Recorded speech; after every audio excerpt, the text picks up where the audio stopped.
रहने वाला, मनुष्यों में तूने जन्म लिया, फिर से यीशु जग में तू आएगा, आएगा यीशु आएगा, फिर से यीशु जग में तू आएगा।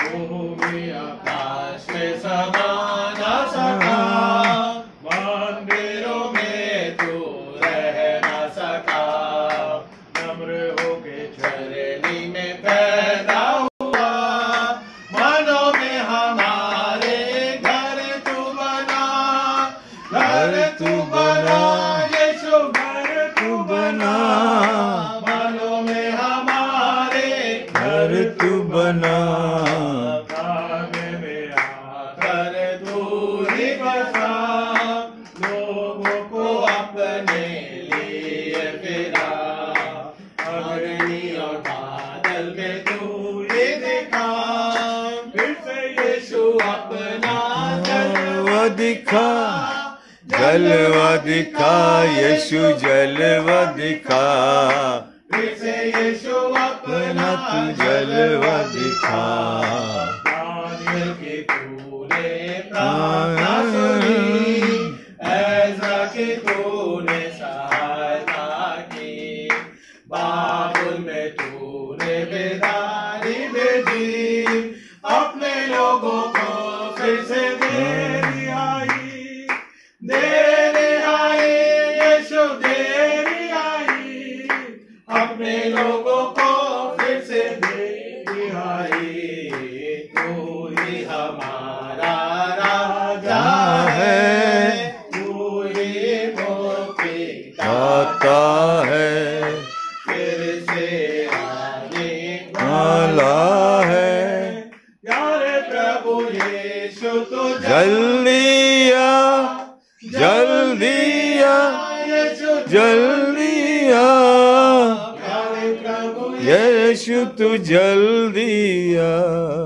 धन्यवाद देते हैं परमेश्वर आज के वचन के लिए पिता, भाई गौरव के माध्यम से कराया जाता पिता, अपने आत्मा के अभिषेक में पिता परमेश्वर हमारा आपका वचन पिता परमेश्वर हमारे जीवन में आशीष में करना पिता, आपकी अगुवाई करना पिता परमेश्वर, इन 40 दिनों के दौरान पिता हम पिता आत्मा के रूप में जोड़ने और सीखना समझते उद्धार करता प्यारे बेटे प्रभु मसीह के नाम से मांगते हैं। आज के वचन को बांटेंगे। आज के वचन के लिए आपकी बाइबल आप ले लें। जो भी घरों में हम जाते हैं, मेरा ये दरख्वास्त है कि अपनी बाइबल जो हथियार है वो साथ में होना चाहिए। दिस इज आप ले लीजिए।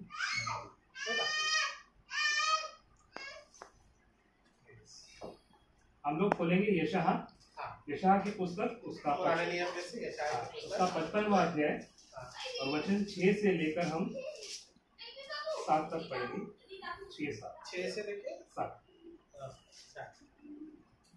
इस प्रकार से लिखा है, जब तक यहोवा मिल सकता है तब तक उसकी खोज में रहो, जब तक वो निकट है तब तक उसे पुकारो। दुष्ट अपनी चाल चलन और अनर्थकारी अपनी सोच विचार छोड़कर यहोवा की ओर फिरे, वह उस पर दया करेगा, वह हमारे परमेश्वर की ओर फिरे और वह पूरी रीति से उसको क्षमा करेगा, क्योंकि बस 8 यशायाह 55 का 6 और 7। अभी जो वचन आपके बीच में पढ़ा गया है, जिस तरह से हम अभी लेंट डेज में 40 डेज में चल रहे हैं आगे, हर परिवार में हम अपना मसीह संदेश रखते हैं, पास्टर साहब रखते हैं, चर्च के सदस्य रखते हैं, कलीसिया के बीच में हर एक लोग, मेरा मानना है कि हर मसीह परिवार अपनी तैयारी करता है इन 40 दिनों में, चाहे जिस रूप में भी हो। समय जब भी मिलता है बाइबल पढ़ने के जरिए से, प्रार्थना करने के जरिए से और अलग अलग जरिए से। प्रभु एक चीज़ हमको सिखाया है जब तक हम बचपन से हम बड़े हुए मसीह खानदान में, कि भाई हमें बाइबल पढ़नी है, प्रार्थना करनी है, चर्च जाना है। ये हमारा रूटीन जॉब क्रिश्चियन फैमिली में हो जाता है। ये वचन हम किसको बांट रहे हैं, पहले हमें ये सोचना है। पहली बात हम गौर करेंगे कि ये वचन किसके बीच में हम बांट रहे हैं, क्यों बांट रहे हैं, इसका पर्पस क्या है, घर घर जाने का पर्पस क्या है। ये 40 दिन हम किस तरह से लोगों के बीच में प्रभु की वापस बातें जो ऑलरेडी उनको पता है, फिर से याद दिलाने की क्या जरूरत पड़ी है। ऐसा क्या समय आया है कि हम दर वर्ष अपनी उम्र जब बढ़ती है, हम आगे आगे जाते हैं, आगे वाली जनरेशन को तैयार करने के लिए चीज़ें करते हैं। एक चीज़ तो ये होगी दूसरी चीज है कि वचन हम कई बार पढ़ चुके, अलग अलग तरीके से पढ़ चुके, अलग अलग समझ से अपनी बाइबल स्टडी में रखते हैं, बहुत सारी चीजें आती हैं, लेकिन परमेश्वर ऐसी क्या बातें यहाँ बोल रहा है इन 2 वचनों के जरिए से, आइए हम थोड़ा गौर करेंगे और एलिब्रेट करेंगे सारे वचनों। हम बाइबल के माध्यम से बहुत सारी चीजें जान सकते हैं। बहुत से लोग ईसाई परिवार में क्या है, पुराना नियम छोड़कर पहले नया नियम पे चले जाते हैं, क्योंकि पुराना नियम डिफिकल्ट लगता है पढ़ने के लिए। मेरा यकीन मानो प्यारो, जब पुराना नियम पढ़ोगे, यहोवा ने किस तरह से अलग अलग राजाओं के जरिए विजय दिलाई है यरूशलेम पर, अलग अलग राजाओं के जरिए क्या क्या काम करवाए, अलग अलग नबियों को किस तरह चेतावनी देने के लिए लोगों को भेजा मन फिराने के लिए। सबसे पहला है हमें पश्चाताप करना, मन फिराना। ये जब 40 दिन की यात्रा में हम निकले हैं, जब चर्च में गुड फ्राइडे को आएंगे, तो क्या हमारा मन 2025 में फिरा हुआ है, या हम वही लोग हैं जो सालों साल नौकरी कर रहे हैं, भाग रहे हैं, उठ रहे हैं, सो रहे हैं, वापस से वही काम कर रहे हैं, और संडे फिर से हम भूल जाते हैं, बस हम चर्च जाना है या फिर अवॉइड कर देते हैं। ठीक है, एक दिन तो छुट्टी का मिला है, क्यों जाना है। लेकिन मेरा एक चीज़ आप ध्यान दोगे कि जब ये बाइबल को आप हाथ में लेते हो, ये बहुत पवित्र चीज़ है। बहुत लोग अपने अपने घरों में बाइबल रख देते हैं, कहीं कोने में धूल पड़ जाती है, तो पूरी कई बार तो हम जिस दिन मीटिंग होती है उस दिन साफ करके उसको निकाली जाती है। जब ये परमेश्वर से बात करने का जरिया हमारे पास टेलीफोन नंबर नहीं है, आप ध्यान रखिए, आज का मोबाइल वर्ल्ड, टेक्नोलॉजी, AI, ये सब चीज़ें सामने हैं, लेकिन सबसे पहली बात है परमेश्वर से बात कैसे करेंगे। वो तो दिखाई नहीं देता, लेकिन विश्वास सभी को है। हम मसीही लोग बचपन से ही विश्वास कर रहे हैं कि परमेश्वर है। तो वचन किसको बांटना है, हमें अन्य जाति को बांटना है, लेकिन हमें क्या जरूरत पड़ेगी, मसीह परिवार के बीच में हम फिर से ये वचनों को दोहराते हैं, ताकि हम जो मसीह लोग हैं वो बचाए जा सके, हमारे मनों को फिरा सके। उसके आने के पहले हमने अपने लाइफ को, भले बाइबल पढ़ी है, लेकिन हम उस तरफ जा रहे हैं, हमने क्या मोड़ा है अपने आप को, ये चीज़ें हमें देखनी है। आइए हम खोलें कुछ वचन को, आप वचन मेरे साथ खोल सकते हैं। सबोपदेश खोलेंगे, सबोपदेश का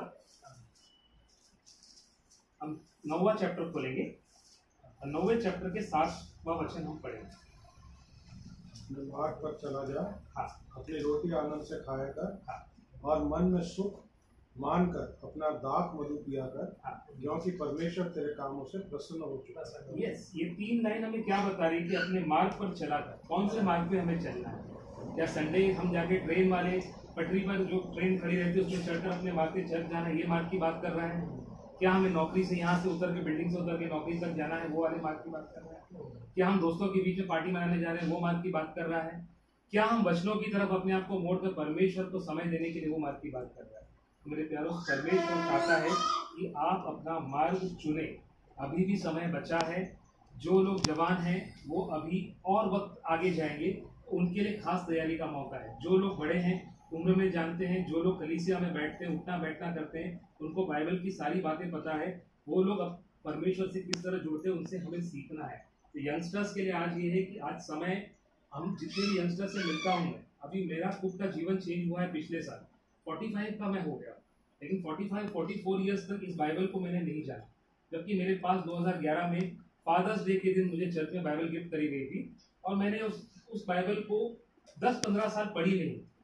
बाइबल है मेरे पास, मैं क्या चैप्टर पढ़ता था, चर्च में पढ़ाते थे उतना ही, लेकिन बाइबल क्या चीज़ है। लास्ट ईयर प्रभु ने मुझे धक्का मार के गिरा दिया और बोला तू कहाँ है, तू फंस गया है, मेरा आना नजदीक है और मेरे को तेरे को बचाना है, तू कहाँ है। जब मैंने बाइबल जून 10, 2024 को खोली, जब वचन पढ़ने लगा, प्रभु ने बातें सीधे सीधी चालू करी और रात को उठाकर मुझसे बातें करी। रात को 3 बजे जब मैं उठता था, प्रभु मुझसे बात करता था, और क्या वचन उसने मुझे दिए। 12वां वचन पढ़ेंगे उसी का, सबोपदेश का 9वें का 12वां। क्योंकि मनुष्य अपना समय नहीं जानता, जैसे मछलियां दुखदाई जाल में बजती और चिड़िए फंदे में फंसती हैं, वैसे ही मनुष्य दुखदाई समय में जो उन पर अचानक आ पड़ता है फंस जाता है। परमेश्वर ने रात को मेरे को ये बात कही। ये वचन आप लोगों के लिए भी मैं स्टडी के लिए देता हूँ। जब 40 दिनों की तैयारी करते हैं, इन सबोपदेश के जो वचन है, 12 वचन जो है बहुत इंपॉर्टेंट है। ये क्या हमें बता रहा है, 2-3 बातें हमें बता रहे हैं, क्योंकि मनुष्य अपना समय नहीं जानता, कब क्या हो जाएगा नहीं पता। आज तो मैं बहुत खुश हूँ, पैसा भी है, सब कुछ है, प्रॉपर्टी भी सब है, मैं चर्च जाने के लिए सक्षम हूँ, बाइबल पढ़ने के लिए मेरी आँखें अभी बिल्कुल ठीक है, कोई बीमारी नहीं, अस्पताल में नहीं। तो इस समय ये समय दे रहा है वो कि मनुष्य अपना समय नहीं जानता। जैसे मछलियाँ दुखदाई जल में फंस जाती है, चिड़िया फंदे में फंसती है, हम कहीं ना कहीं संसारिक बातों में कहीं ना कहीं फंसी जाते हैं, चाहे वो हमारे लोन्स के डेप्थ हों, चाहे हमारे परिवार के बीच में क्लेश हो, भाई बहनों में आपस में मनमुटाव हो, कहीं ना कहीं चीज़ों में फंसते जाते हैं और उसमें पूरा जिंदगी हम देखते हैं कि हम माफ़ भी नहीं कर पाते एक दूसरे को। तो ऐसी चीज़ों में फंसने के अलावा हमें ये नहीं पता कि हमारा समय कब आएगा, और वैसे ही मनुष्य दुखदायी समय में जो उस पर अचानक आ पड़ेगा। अचानक आने का मतलब है कि वो समय कभी भी हो सकता है, आज रात को भी आ जाए। तो हमारी तैयारी कैसी है? इस वचन को हाथ में लेने से पहले क्या मैं पूरा तैयार हूँ उसको पढ़ने के लिए, या पवित्र आत्मा मेरे में है कि उसको समझ सकूँ? वचन तो मैं कई बार पढ़ लूंगा, कैलेंडर पे कुछ आयतें लिखी हो मैं रोज पढ़ लेता हूँ, लेकिन उसको समझने के लिए सक्षम हूँ क्या? आज जब 45 साल की उम्र में जब प्रभु ने मुझे बताया कि भाई बाइबल से पढ़ने के लिए नहीं है, आपको उससे बातें करके समझने के लिए और जीवन में उसको अपनाना भी है कुछ चीज़ों को। आइए मेरे साथ कुछ वचन आप और खोलेंगे तो हम और आपसे समझ पाएंगे। हम खोलेंगे यशायाह का 56वां अध्याय, 1 और 2 आयत हम पढ़ेंगे। यशायाह 56। यहोवा यूं कहता है, न्याय का पालन करो और धर्म के काम करो, क्योंकि मैं शीघ्र तुम्हारा उद्धार करूंगा और मेरा धर्मी होना प्रकट होगा। क्या ही धन्य है वह मनुष्य जो ऐसा ही करता, और वह आदमी जो इस पर स्थिर रहता है, जो विश्राम दिन को पवित्र मानता और अपवित्र करने से बचा रहता है और अपने हाथ को सब भांति की बुराई करने से रोकता है। देखिए प्रभु ने साफ साफ कह दिया, संडे के विषय में कहा गया है। यहाँ पे संडे का शब्द नहीं लिखा है, लेकिन पवित्र दिन मानना है वो लिखा है। क्या लिखा है मैं फिर से दोहराऊंगा, क्या ही धन्य है वह पुरुष जो ऐसा करता है और वो आदमी जो इस पर स्थिर रहता है, जो विश्राम दिन को पवित्र मानता और अपवित्र करने से बचा रहता है। अब संडे के दिन क्या करते हैं बहुत से लोग? मेरा भाई, मैं अपने परिवार की पहले बात करूंगा, दूसरों की बहुत नहीं जाऊंगा। मेरा भाई सोता है, कई बार मैं उसको उठाता हूँ कि भाई चर्च जाना है, नहीं कि छुट्टी मिली है प्रभु के दिन। 5-6 दिन तक प्रभु ने जिंदा रखा, अच्छा खाना दिया, अच्छी नींद दी, सब तकलीफों से बचाया, लेकिन जब 7वां दिन जब उसका विश्राम दिन है, उसको याद करने का दिन है, तो तू कहाँ है? अपने बिछौने पर पड़ा है बेफिक्र, ना प्रभु के मार्ग का पता है ना प्रभु के वचनों का पता है। और उसी तरह से मैं उसको कई बार चर्च में लाने की कोशिश करता हूँ, अब जाके वो थोड़ा पास्टर साहब की मदद से अब वो आया है। तो पहले अपने परिवार में हमें देखना है कि अपने लोग किस तरह से जागेंगे, और फिर हमें औरों के साथ भी उसके साथ संगत हो, क्योंकि प्रभु का मकसद एक को बचाना नहीं है, हर एक जन उसके लिए बहुत कीमती है। और वो कोई भी भेड़ को ढूंढने आया है, वो लोगों को नहीं ढूंढने, पवित्र लोगों को ढूंढने नहीं आया, वो तो पहले से पवित्र कर रहे हैं अपना काम, चरवाहे अपना काम कर रहे हैं कि भेड़ों को सिखा रहे हैं, सब कुछ सिखा रहे हैं, वो बच ही गए हैं। लेकिन बचना किसको है? जो कोई भी भेड़ है उसको। तो वो कैसे बचेगी? जब हम सारे वचनों को लेकर सारी जो नसीहत है हम सिखाएंगे। कैसे सिखाएंगे? हम टीचर तो नहीं है, लेकिन बाइबल के वचन अगर हम पढ़ेंगे तो अपने आप को बोलने लगेंगे, एक एक बातें बोलने लगेंगे। आगे हम पढ़ेंगे, 2-3 बातों को रखकर फिर मैं वचन खत्म करूंगा। एक और पढ़ेंगे 59 का 1 और 2, 59 का 1 और 2 पढ़ेंगे। सुनो, यहोवा का हाथ ऐसा छोटा नहीं हो गया कि उद्धार न कर सके, वह ऐसा बहिरा है हो गया कि सुन ना सके, परंतु तुम्हारे अधर्म के कामों ने तुमको तुम्हारे परमेश्वर से अलग कर दिया, और तुम्हारे पापों के कारण उसका मुंह तुमसे ऐसा छिपा है कि वह नहीं सुनता। अब ये 2 वचन पे मैं खत्म करूंगा। वचन को बहुत इंपॉर्टेंट वचन है। अभी बहुत से घरों में हम जब जाते हैं तो प्रार्थना करते हैं, प्रार्थना छोटी सी भी अगर बोली गई तो बहुत सारे लोग डर जाते हैं, प्रार्थना कैसे करेंगे। किसी को अगर मैंने अचानक ही बोल दिया, पास्टर ने अचानक ही बोल दिया कि प्रार्थना करना है, तो उसके शब्द मुंह में नहीं आते। क्यों ऐसा है? हम बचपन से जब मसीह परिवार में बड़े हुए तो प्रार्थना करना कोई रटा मारना नहीं है, आपको पवित्र आत्मा एक संगति देता है। तो आपकी लोग बहुत से बोलते हैं कि मैं रोज प्रार्थना करता हूँ, मेरी प्रार्थना सुनी नहीं जाती। क्या कारण है? 3 कारण है, और आपको 3 कारण को ढूंढना है और जानना है कि आपकी प्रार्थना क्यों नहीं सुनी गई और क्या हो गया। हम मसीह परिवार में सब कुछ जानते हैं, सबसे ज़्यादा अगर हम दोष वाले हैं तो हम मसीह लोग ही हैं, गैर मसीह नहीं है। क्यों? क्योंकि हमें अपना वचन ही पूरा पता नहीं है। हम दूसरे लोगों को इच्छा उठाते हैं उंगली कि भाई ये ऐसा कर रहा है वैसा कर रहा है, लेकिन अपने वचनों में जब हम अपने स्ट्रांग नहीं है, नहीं जानते कि आगे क्या करना है, तो प्रार्थना 3 रीजन की तो सुनी नहीं जाएगी। पहला रीजन है कि प्रभु ने कहा कि आपको नम्र बनना पड़ेगा। ये वचनों में जब आगे पढ़ोगे ये बहुत बड़ा चैप्टर है, इसमें फर्स्ट है नम्र बनना। आपको दीन हो जाना पड़ेगा। आपके मन में किसी के खिलाफ भी कुछ भी हो उसको माफ कर दो, दीन कर दो, आप एकदम दीन हो जाओ, बच्चे की तरह हो जाओ। स्वर्ग का राज्य बच्चों के समय लिखा है, वो क्यों लिखा है? आपके उसके दिमाग में, बच्चों के दिमाग में कुछ नहीं होता, खाली होता है। किसी के लिए मन मुटाव क्लेश, ऐसा नहीं कि मैं इसको देखूँ अरे मेरे घर क्यों आ गया मीटिंग में, अरे ये बच्चे मेरे घर में नहीं आना चाहिए था, ऐसा नहीं। तो ऐसे कई चीज़ें हैं जो मन से निकालनी पड़ेगी और पूरा मन खाली करना पड़ेगा। एक हो गया। सेकेंड थिंग, तुम्हारे वचन पढ़ने की ताकत और प्रभु से बात करने का जरिया। जब तक प्रभु से बात करके प्रार्थना के जरिए घुटनों पर आकर फिलिपियों का 2 और 10 में लिखा है, हर घुटना टिकेगा, जमीन पे टिकेगा, हर जबान कबूल करेगी कि प्रभु यीशु ही मसीह आने वाला है। आप जब पढ़ोगे ये आयत मैंने अपने कंप्यूटर स्क्रीन पे और अपने ऑफिस में लिख दी है ताकि लोग भी आते जाते उसे पढ़े। उसको मालूम पड़ना चाहिए कि प्रभु का आना नजदीक है। तो प्रार्थना करना है और घुटने पर टेक कर करना, एकांत में प्रार्थना करना है। 2 बातें हैं, एक नम्र बनना है, एक घुटने पे आकर प्रार्थना करना है, 2 हो गई। और तीसरी बात है, हमें अपने पापों से पश्चाताप के लिए माफी मांगनी है। हम कई बार चर्च जाते हैं, वेदी पर प्रभु भोज लेते हैं, ब्रेड एंड वाइन लेते हैं, लेकिन उसकी माफी वहाँ पे नहीं मांगते, तो तुम्हारा कुछ भी कबूल नहीं होगा। हम सिर्फ खा रहे हैं देखकर कि ब्रेड दिया है, वाइन दिया है, लेकिन प्रभु की संगति करने के लिए हमारे पापों की माफी भी जरूरी है। अब प्रभु यहाँ पे क्या कह रहा है, एक चीज जो कह रहा है इस वचन में कि परंतु तुम्हारे अधर्म के कामों ने तुमको तुम्हारे परमेश्वर से अलग कर दिया। अधर्म के काम कैसे? अधर्म के काम हम पीछे भाग रहे हैं, बड़ा घर के पीछे भाग रहे हैं, अच्छी नौकरी चाहिए, अच्छी वाइफ चाहिए, अच्छा सेटलमेंट चाहिए, अच्छे शहर में रहना है, ये सब चीज़ों के पीछे हम भाग रहे हैं। लेकिन उसमें क्या पीछे रह गया? हमारा वचन, हमारा प्रभु पीछे रह गया। जिसने दिया वो पीछे रह गया। आज दान में लोग चर्च में मैंने देखा है 10 रुपया 20 रुपया भी डालते हैं, फटा हुआ नोट भी कई लोग डाल देते हैं। आज ये दिन आते हैं कि परमेश्वर के लिए हमने सर्वोच्च भेंट देने के लिए जो जेब से निकाला है उसमें भी 10 या 20 का फटा नोट या कॉइन्स आते हैं। आज 10 रुपये में पानी की बोतल बाहर नहीं मिलती है, सबको पता है मुंबई की लाइफ। मुंबई की बात नहीं कर रहा हूँ, कहीं भी जाए। तो इसी तरह से प्रभु के लिए हम क्या कर सकते हैं, किस तरह तैयार हैं, हम तीनों बातों में हम तैयार रहना है, तभी तुम्हारी प्रार्थना सुनी जाएगी। गुड फ्राइडे के दिन मेरा वचन स्लाइड के जरिए है, जो भी आप लोग आएंगे अटेंड करिए। फर्स्ट वचन मैं दूंगा, उसमें मैंने आपको बताया है कि प्रार्थना किस तरह से करनी है और कब प्रार्थना सुनी जाएगी। आप कितने भी प्रार्थना कर लो, ये 3 चीजें अगर एब्सेंट है, आपकी प्रार्थना नहीं सुनी जाएगी। और लोग यही होते हैं, मेरा उत्तर मिलता नहीं प्रभु से। क्यों नहीं मिलता? आपको 3 दिन 4 दिन में उत्तर मिलेगा, लेकिन आपको ये पहले करना पड़ेगा। और ये चीज जब करोगे तब जाकर प्रभु आपकी सुनेगा। एक वचन हम और पढ़ेंगे और उसके बाद हम खत्म करेंगे। यशायाह का 10 और 3, यशायाह का 10 और 3, और उसके हम वचन खत्म करेंगे। यशायाह 10:3 पढ़ बेटा, कोई भी पढ़ लीजिए, कोई प्रॉब्लम नहीं।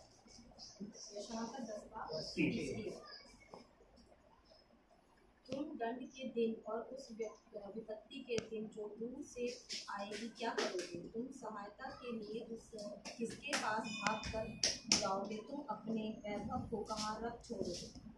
Yes, thank you sister. कितना ब्यूटीफुल वर्ड दिया हुआ है। तुम दंड के दिन और उस विपत्ति के दिन जो दूर से आएगी क्या करोगे? तुम सहायता के लिए किसके पास भागोगे और तुम अपने वैभव को कहाँ रख छोड़ोगे? जितना कमाया है हमने, जितनी प्रेस्टीज है हमारी, आज मेरा नाम है, पास्टर साहब का नाम है, चांद भाई का नाम है, आपका नाम है, समाज में हम बहुत रिस्पेक्टेड पर्सन है, अलग अलग जगहों पे काम करते हैं। ये वैभव हमारा किस काम का है जब विपत्ति आ पड़ेगी? जब हमने ये चीज़ें नहीं करी है, हमारे पास सब कुछ दिखता है, उस सीधा सीधा सामने हरा भरा दिखता है, लेकिन जिस दिन परमेश्वर का आना होगा हम तैयार नहीं है कि विपत्ति आ पड़ेगी और हमारे लिए भागने का कोई स्थान नहीं बचेगा। इसलिए परमेश्वर कहता है, मन फिराओ और आओ मेरे पास, अपने मन को दीन करो, अपनी प्रार्थनाओं को मुझसे करो, और उसके बाद मेरा जो प्रार्थना का उत्तर है वो तुम तक पहुंचेगा। ये 3 कंडीशन रखी है। उस क्रूज, सलीबी क्रूज 40 दिन के बाद जब हम मीटिंग से बाद चर्च में आएंगे, जब हम क्रूज को देखते हैं चर्च में, उस लहू को, जो सामर्थ्य लहू जिसने मेरा जीवन चेंज किया है, वो आपका भी जीवन चेंज करने की ताकत रखता है। तो ये वचन के जरिए मैं बंद करूंगा और आपको यही प्रश्न छोड़ के जाऊंगा, क्या आपके जीवन में आप ये 3 चीजों को रखते हैं जब प्रार्थना करते हैं? तो आप जब वचन में पढ़े तो ये चीजों का ध्यान रखें और प्रार्थना प्रभु से निरंतर करते रहें ताकि बात करें। प्रभु आपसे बात करना चाहता है। मेरी जीवन की एक छोटी गवाही देके लेक्चर बंद करूंगा। मेरा जीवन, आप जानते हैं कि मैं चर्च में बचपन से, जहाँ भी इस चर्च से जुड़ा था, तो मैं पीछे के बेंच पे बैठता था, मैं भाग जाया करता था, मुझे कोई इंटरेस्ट नहीं था। मैं बच्चा था, संडे स्कूल जाता था और पकड़ के बिठाया जाता था। पढ़ाई में 0 था, मेरा मैथ बहुत अच्छा था, मुझे लगा ही नहीं कि मैं कुछ करता हूँ। ना मेरे मम्मी डैडी को लगा था कि मेरे मम्मी डैडी दोनों रेलवे में, मम्मी रेलवे में थे, आप जानते हैं, रेलवे क्वार्टर्स में हम रहते थे। पढ़ाई नहीं हुई, लेकिन मैं एक चीज़ जरूर करता था कि प्रभु की प्रार्थनाएं जहाँ कहीं भी होती थी। मैं छोटा था, लेकिन चर्च के एल्डर्स के साथ मुंबई का कोई भी घर होने दो, नागपुर में होने दो, मुंबई के कोई भी या मुंबई से बाहर जहाँ प्रार्थना होने दो, मैं सभाओं में जाता था, मैं प्रार्थना करता था, लेकिन समझ नहीं थी उस समय भी मेरे पास। लेकिन प्रभु ने उठाकर एक लात मारी मुझे और कहा, तुझे सेवकाई करनी है, नौकरी तो करनी है लेकिन सेवकाई भी करनी है। उसके बाद चर्च में अलग अलग रोल के जरिए मुझे अलग अलग पोस्ट दी गई। आज सेक्रेटरी की पोस्ट दी गई है, और जब मैं मैथ्स में 0 था, जहाँ मेरी इंग्लिश 0 थी, प्रभु ने मुझे पूरा तैयार किया। आज मैं सरकारी बाबू हूँ, 10 लोग मेरे नीचे काम करते हैं, पगार है, गाड़ी है, घर है। इसके लिए ये सब वैभव वहीं रह जाएगा अगर मैं इसके जरिए जुड़ा नहीं। ये जुड़ने से मेरे पास सब आ गया। आप यकीन मानेंगे कि guy failing a 12th standard is studying with a government job earning 1.5 lakh a month. इतनी जगह इतना प्रभु ने कैसे दे दिया? क्यों दिया? क्योंकि उससे मैंने बात करी, उससे प्रार्थना करी, अपने को चेंज किया, दीन किया, मोबाइल फेंक दिया दूर। सबसे बड़ा हमारा आज का दुश्मन है मोबाइल। हम सब कुछ देखते हैं उसमें, लेकिन क्या देखना है क्या नहीं देखना, ये हमारे पे। और कितनी चीज़ें हमें देखनी है मोबाइल से। आजकल बहुत सारे फ्रॉड तो होते हैं, आप जानते हैं, वो अलग चीज़ है, लेकिन मोबाइल पे बहुत सारी चीज़ें ऐसी जुड़ जाती हैं जहाँ हमें शैतान की तरफ खींच के लेके जाती है। तो आज हमारा टाइम है चेंज होने का। तो हम जल्दी जल्दी सब चीज़ों को 40 दिन के अंदर, हम इस 352 दिन तो नहीं बोलते, लेकिन 40 दिन में एटलीस्ट अपने आप को स्वच्छ करें, इन वचनों के जरिए और तैयार करें। थैंक यू बस। हम लोग प्रार्थना करेंगे। महान और जीवित रहनेकारी पिता परमेश्वर, आज के वचन के लिए पिता परमेश्वर, हमारा आत्मिक जीवन किस प्रकार से तैयार रहता है पिता, ये हमें विचार करना है पिता परमेश्वर। तुम्हारे अधर्मों को दूर करने वाला परमेश्वर है। अपनी दया में, अपनी पवित्रता में हमारे जीवन को लेकर चलता है। तो हम धन्यवाद के साथ प्रार्थना करते हैं पिता, आज के वचन के लिए पिता परमेश्वर, भगवत के लिए पिता, परिवार के लिए पिता परमेश्वर, जॉर्ज के लिए, जोशना के लिए, पॉलिया के लिए, सिस्टर्स के लिए, उनके बच्चों के लिए पिता परमेश्वर, आपकी दया की कृपा से बने रहने पाए। बच्चों के साथ पिता परमेश्वर आपका खुशी बने रहने पाए। वचन को हम सीखने और समझने पाए। और पिता परमेश्वर आपकी संगति में निरंतर अपने जीवन को प्रार्थना करते पिता, इस समय आपने दिया ताकि हम आत्मा में विजयी होने पाए, प्रभु यीशु मसीह के जीवन के तहत अपने अंगीकार करने पाए और जांचें अपने मनों को पिता। आज इस समय है पिता कि 40 दिन उपवास के दिन पिता परमेश्वर, हमें इस बात को ठहराते कि हम अपने हृदय को जांचें, अपने जीवन को हम जांचें कि प्रभु कितना महान है। आपकी दया के द्वारा पिता परमेश्वर, आज हमारे मध्य में अगुवाई कर पिता, आने वाले समय के दौरान पिता आगे यात्रा करते पिता परमेश्वर, पिता तो हमारी मदद कर पिता। सिस्टर्स और पिता परमेश्वर, बच्ची पिता परमेश्वर जो भी यात्रा करेंगे पिता, यात्राओं को भी आप सफल करें, अपनी दया अनुग्रह में रखें और ये परिवार पिता परमेश्वर आपके आशीष में बढ़ता जावे। इस बात को हम प्रार्थना करता प्यारे बेटे प्रभु यीशु मसीह के नाम से मांगते हैं, आमीन। हमारे बाप जो आसमान पर है, तेरा नाम पाक माना जाए, तेरी बादशाहता है, तेरी मर्जी जैसे आसमान में पूरी होती है ज़मीन पर भी हो। हमारे रोज की रोटी तू आज हमें दर्ज दे, जो सूरत माफ से हमारे कसूर वही माफ कर, हमें आजमाइश में न डाल बल्कि बुराई से बचा, क्योंकि बादशाह कुदरत और जलाल हमेशा तेरे है, आमीन। हम आशीष ग्रहण करेंगे। हमारे परमेश्वर पिता के प्रभु यीशु मसीह का और पवित्र आत्मा की संगत से सहभागिता अब से लेके मसीह के विश्वास के रूप में परिवार के साथ आशीष के बदले। आमीन आमीन। जय मसीह।